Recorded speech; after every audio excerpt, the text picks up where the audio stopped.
Paano makakuha ng multiple entry visa sa Japan and Korea? Save and share nyo na ito para sa upcoming trip nyo.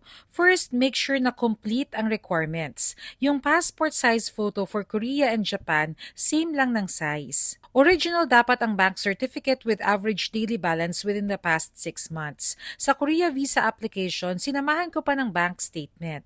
Sa certificate of employment naman, make sure na kumpleto ang details including position, date hired, salary, office address, landline number, and email address. Photocopy naman yung ITR. If may business kayo, submit kayo ng copy of DTI registration and mayor's permit. Make sure na wala kayong upcoming travel kasi you need to submit your original passport with photocopy ng bio page. Plus points if meron kayong valid visa sa OECD countries tulad ng Japan, Korea, and Australia. For Japan visa application, kailangan merong birth certificate and marriage certificate if married ang applicant. Kailangan rin na itinerary for Japan. Sa Korea, hindi na to hiningi. Sa students naman, kailangan mag-submit ng school ID, certification from school, and make sure na original ang PSA birth certificate ng mother and child and marriage certificate if married ang parents. Syempre, dapat walang erasures at tama and kumpleto ang details sa application form. Ilang beses na kami nag-renew ng visa sa Japan and Korea, kaya multiple entry na ang visa na nag-grant sa amin.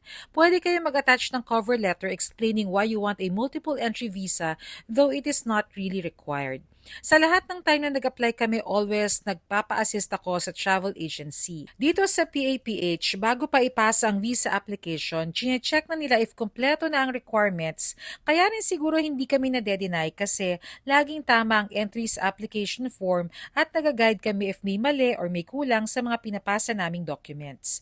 Meron din silang free coffee and snacks. Okay, di ba? Sa likod lang na Fisher Mall ang office nila kaya madaling puntahan. Pwede nga rin pala na ipadala nyo nilang mga complete requirements nyo sa kanila pero ako, personal kong pinuntahan para siguradong kompleto at tama ang requirements ko. Kapag approve na yung visa, gaya ng ginawa ko, pwede nyo ipag-grab na lang or ipalala-move para less hassle on your part. For Korea visa, nakalagay sa page ng KVAC na aabutin ng 16 working days ang processing time for short-term visa or C3 visa. Pero sa experience namin with PAPH, 10 days lang approved na ang multiple entry visa namin.